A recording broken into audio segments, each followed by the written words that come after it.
Lukas pasal 2 ayat 10 sampai 12 Mas Heri.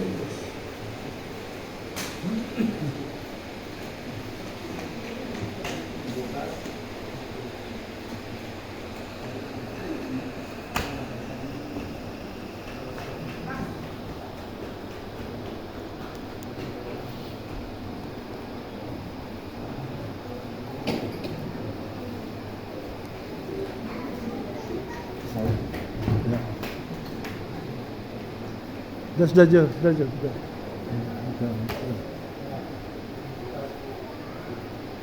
2 ayat 10.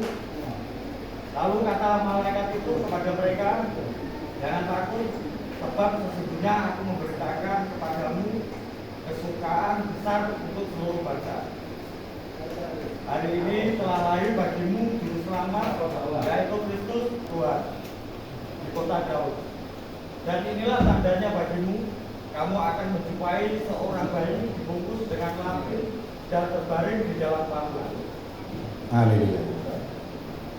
Ayat 11 di situ dikatakan hari ini telah lahir bagimu juru selamat. Betul ya Bapak ya? Jadi Tuhan Yesus lahir sebagai manusia, Dia yang adalah Allah, lahir sebagai manusia untuk jadi apa? Juru selamat. Bukan jadi lain-lain. Ini berita yang dibawakan oleh malaikat kepada para gembala itu, bahwa Tuhan itu lahir untuk menjadi juru selamat. Sehingga ini menjadikan apa yang kita percayai, bahwa satu-satunya jalan pada keselamatan hanya melalui Tuhan Yesus. Tidak ada jalan keselamatan yang lain. Karena Tuhan Yesus sendiri juga bersabda, akulah jalan dan kebenaran dan hidup. Nah, menjadikan bahwa juru selamat itu hanya satu, tidak ada lain. Tidak bisa juru selamat itu 2, 3, tidak bisa. Hanya satu, yaitu Tuhan kita Yesus Kristus. Apa maksudnya juru selamat? Karena kita sering mendengar kata juru selamat, mungkin kita sendiri kadang masih bingung apa maksudnya juru selamat. Sebenarnya kita bisa memahami bahwa Yesus sebagai juru selamat kalau kita memahami dulu kata juru. Kata juru dalam bahasa Indonesia itu biasanya untuk apa saja yang tugasnya khusus itu. Seumpama juru bicara gitu. Juru bicara itu tugasnya untuk bicara. Seumpama kita mau dengar komentarnya Pak Presiden Prabowo. Terus keluarlah juru bicaranya istana ini, ketemu di depan wartawan-wartawan. Juru bicara ini ngomong. Nah, juru bicara ngomong ini bukan sebagai dirinya sendiri, tetapi sebagai presiden. Nah, seumpama wartawan-wartawan ini tidak percaya sama juru bicara ini. Tidak, kami mau nunggu Pak Presiden aja yang ngomong. Kira-kira bisa tersampaikan tidak pesannya presiden? Tidak akan bisa, karena sudah pakai juru bicara. Jadi mau tidak mau ya harus lewat juru bicara ini. Kemudian kita juga tahu juru kunci, kayak di makam itu, juru kunci makam. Coba kita cari makamnya Mbah Purwo, ke makam, nyari makamnya Mbah Purwo, muter-muter tidak ketemu, saking yang dimakamkan di situ ribuan orang. Menyerah, sudah ketemu, tanya juru kunci, Pak Juru Kunci, saya mau nyari makamnya Mbah Purwo ini di mana? Terus ternyata katanya juru kunci ini, oh gini mas, terus saja kan, nanti ada pohon Kamboja, terus ada pohon Kamboja kedua, lah sebelahnya kirinya pas itu makamnya situ. Nah terus kita sudah terima informasi itu, A1 ya kan, berangkat gitu.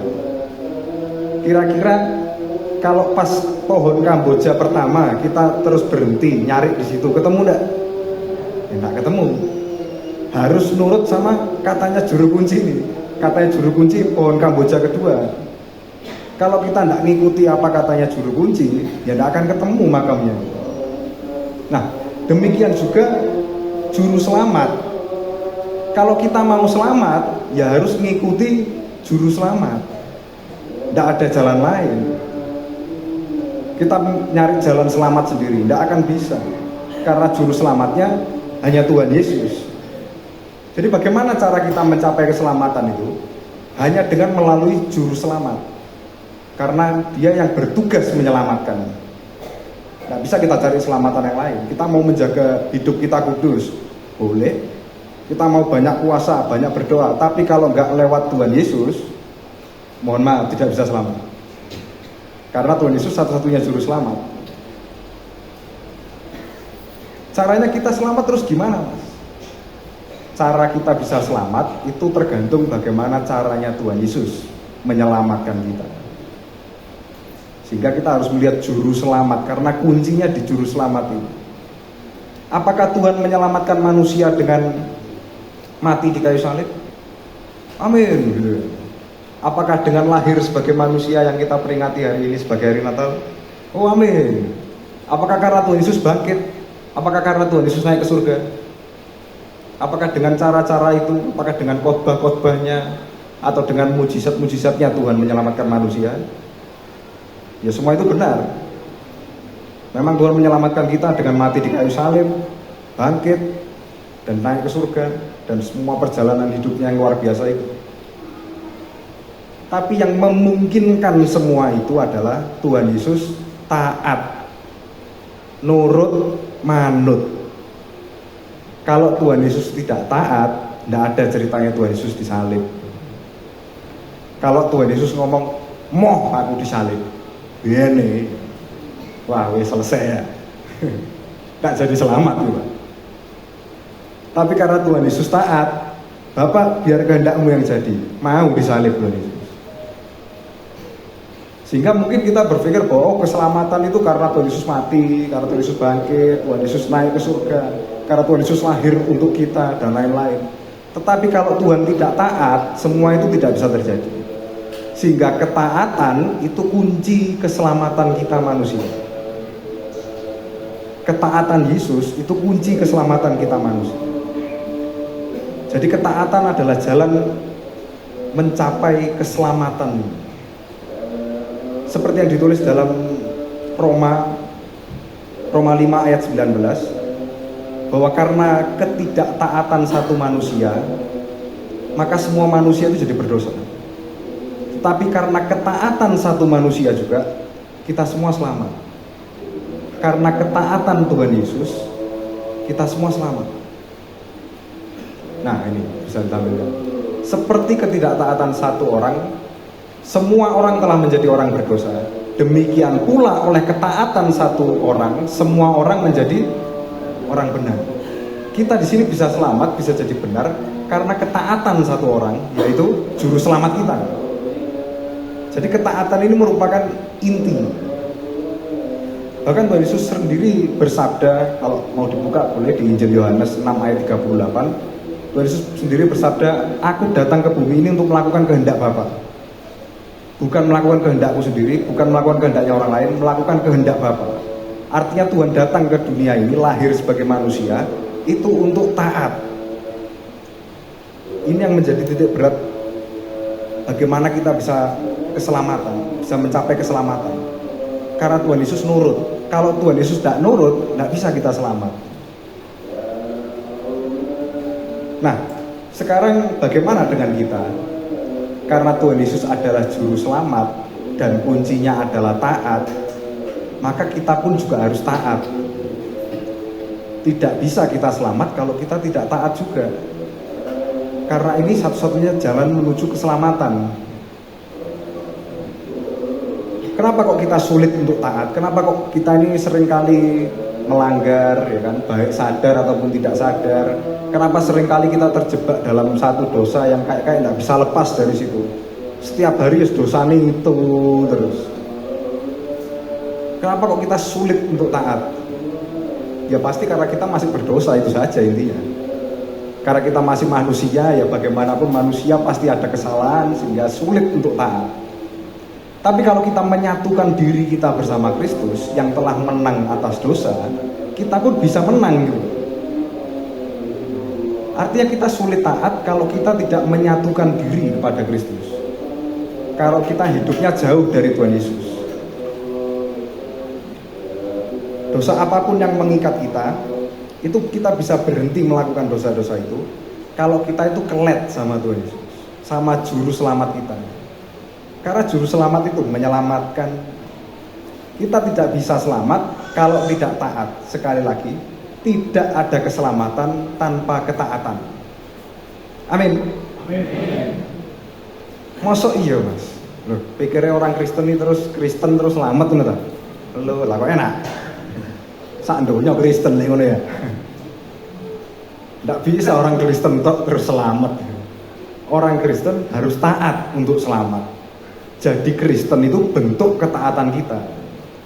Tuhan bersabda harus dibaptis kalau mau lihat kerajaan surga. Coba kita tidak taat, mau aku dibaptis, bene. Bisa masuk surga? Tidak bisa. Tuhan bilang kamu harus makan tubuhku dan minum darahku. Terus kita heleh perjamuan apa rasa melu perjamuan bene. Tidak usah perjamuan. Bisa masuk surga? Tidak bisa. Ya harus taat, harus nurut gitu. Kalau nggak nurut, ya percuma Tuhan Yesus mati di kayu salib. Karena juru selamat kita taat, maka kita harus taat. Jangan kita memiliki pandangan bahwa kita sudah Kristen, sudah baptis, ya wis selamat. Pret itu tidak ada. Harus taat jadi orang Kristen. Karena juru selamat kita taat. Mengikuti Yesus itu jalan menuju Bapa, dan itu adalah inti keselamatan kita kalau kita bisa bersatu dengan Bapa. Sehingga kita harus menempuh jalan yang sama. Orang Kristen itu disebut pengikut Kristus. Kalau Tuhan Yesus lewat jalan sini, ya kita lewat jalan sini, kita ikut. Kalau Tuhan Yesus lewat sini, kita lewat sana, itu bukan ikut, ngarang bebas namanya. Ketaatan itu menjadi kunci untuk kita bisa selamat. Loh, terus caranya taat bagaimana? Bagaimana kita bisa taat sama Tuhan? Kita bisa taat sama Tuhan kalau ada firman Allah. Kalau ada firman Allah, kita bisa taat. Nah, kalau Tuhan tidak berfirman, ya apa yang mau ditaati, kan gitu ya? Katakan anak ini manut wong tua, tapi orang tua ini tidak pernah nyuruh apa-apa. Bisa manut tidak anaknya? Tidak bisa. Arep manut piye yang dikongkon Kak Lau ya? Saya itu aslinya manut mas sama orang tua saya, tapi tidak pernah disuruh. Nah, sama seperti kita, kalau kita mau taat kepada Allah, kita butuh firman Allah. Apakah ada saat di mana Allah tidak berfirman? Tidak ada. Firman Allah itu hidup. Amen. Jadi setiap saat firman Allah itu ada, setiap saat Allah itu berfirman. Tapi yang terjadi adalah kita tidak dengar firman-Nya itu. Kalau kita nggak dengar firman-Nya, nggak bisa nurut. Disuruh apa aja nggak tahu kok mau melakukan. Itu nggak mungkin terjadi kalau kita nggak pernah dengar firman-Nya Tuhan. Jadi kita bisa taat kalau kita mendengar firman itu sendiri. Ini yang membuat kita sulit taat, yaitu kita sulit mendengar. Kita sulit menerima firman Tuhan. Kita seringkali lebih dengar orang lain mungkin. Kita mungkin lebih dengar pasangan kita. Kita mungkin lebih dengar anak kita. Kita lebih dengar orang tua kita. Sehingga seringkali kita justru mengikuti maunya orang banyak ya. Sampai akhirnya kita capek-capek sendiri, kecewa-kecewa sendiri. Kabeh-kabeh aku wes sembuh, ledos. Kita tidak perlu mengikuti maunya siapa-siapa. Kita cukup mengikuti maunya Tuhan, cukup. Ngapain dengar orang lain? Kita cukup dengar firman Tuhan, taat. Sudah selamat wes, enak gitu. Tidak ribet. Tidak perlu mengikuti katanya ini, katanya itu. Saya dengar pendeta ini mas di Instagram khotbah begini, tidak usah. Dengar firman Tuhan, nurut. Itu paling enak. Karena sekarang ini banyak pengkhotbah motivator. Bukan khotbah firman Tuhan, tapi ngasih motivasi hidup biar apa? Biar sukses, biar kaya. Loh mas, orang Kristen masa mau berkaya? Orang Kristen mau berkeselamatan. Amin. Kalau kaya, jadi Bill Gates. Jualan, kerja, ya. Nggak usah ke gereja cari kaya. Nggak ada ke gereja cari kaya. Kita itu cari selamat. Kalau kita taat, kita nurut sama Tuhan, maka kita selamat. Amin. Bisa kelihatan enggak orang yang nurut sama Tuhan itu bedanya apa sih sama yang enggak nurut? Oh, kelihatan jauh, jelas kelihatan bedanya. Orang yang taat pada Tuhan itu punya ciri-ciri, takaran, punya indikator. Jadi orang kalau taat sama Tuhan itu ada bedanya sama orang yang tidak taat. Yang pertama, orang yang taat sama Tuhan itu disebut berbahagia. Sekali lagi, berbahagia. Orang kalau taat sama firman Tuhan itu berbahagia. Amin. Loh, ini bukan kata saya, ini kata Tuhan Yesus sendiri ya. Di Lukas pasal yang 11 ayat yang ke-27. Jadi sekali waktu Tuhan Yesus ini sedang berkhotbah di depan orang banyak, terus tiba-tiba ada ibu-ibu, ini memang ibu-ibu senengannya nyeleduk nih. Tiba-tiba ada ibu-ibu teriak bagaimana? Ketika Yesus masih bicara, berserulah seorang perempuan dari antara orang banyak dan berkata kepadanya, berbahagialah ibu yang telah mengandung engkau dan susu yang telah menyusui engkau. Ayat 28 Tuhan Yesus menjawab apa? Tetapi ia berkata, Tuhan Yesus berkata, yang berbahagia ialah mereka yang mendengarkan firman Allah dan memeliharanya. Mendengar dan memelihara. Memelihara itu termasuk taat kepada firman itu. Jadi perempuan ini teriak, oh berbahagia ibumu Tuhan Yesus yang melahirkan engkau. Berbahagia ibumu yang menyusui engkau. Tuhan bilang apa? Yang berbahagia yang mendengar firman Allah dan memeliharanya. Orang itu disebut berbahagia. Berbahagia ini apa toh? Berbahagia yang dibicarakan di sini bukan emosi seneng, emosi bahagia, bukan. Tetapi berbahagia secara status. Berbahagia secara status ini piye toh, Mas? Nah, saudara Bapak Ibu tahu Menteri Pendidikan yang kemarin, Nadiem Makarim, masih muda, belum 40 tahun sudah jadi menteri. Kira-kira ibunya Nadiem ini berbahagia enggak? Berbahagia. Berbahagia, anaknya menteri ya. Wong anaknya lulus dokter, ibu-ibu, anakku dokter lulusan UI, lha iki menteri ya. Ibunya mesti berbahagia. Tapi apakah selama Nadiem Makarim jabat menteri ini, apakah ibunya Nadiem ini senang terus? Ya enggak, ya mesti ada susahnya ya. Namanya hidup ini tidak mungkin senang terus. Tetapi ketika menjalani susah itu, dia tetap berbahagia karena anaknya jadi menteri. Sekalipun susah, tetap bangga, tetap bahagia. Nah ini yang disebut berbahagia secara status. Kalau kita taat sama firman Allah, bukan kita artinya senang terus, sukacita terus, tidak pernah susah, bukan. Tetapi kita berbahagia secara status. Ini ciri-ciri orang yang taat sama firman Allah. Takaran selanjutnya, selain berbahagia, orang yang taat sama firman Allah itu doanya didengar Tuhan dan dikabulkan. Orang yang taat sama firman Tuhan itu doanya didengar dan dikabulkan. Kalau kita nurut sama Tuhan, Tuhan itu juga dengar kita. Kalau kita dengar-dengaran sama Tuhan, kita berdoa, Tuhan juga dengar doa kita. Kalau kita nurut sama Tuhan, kita berdoa juga dituruti sama Tuhan. Nah ini takaran yang paling kelihatan. Kayak lo, wong kayak dongone mau mandi. Wah ini berarti taat firman Tuhan. Pak Pendeta kono kan, lek ndongakno sekali ngecap langsung ke daden, wah ini berarti taat firman Tuhan. Nah, bagaimana caranya jemaat di Krisalong ini doanya mandi kabeh? Amin. Ya harus taat semuanya. Biasanya semua taat, terus ono siji ngasus, biasanya gitu ada. Mesti ada satu yang ngasus, buyarno semuanya. Jangan sampai begitu.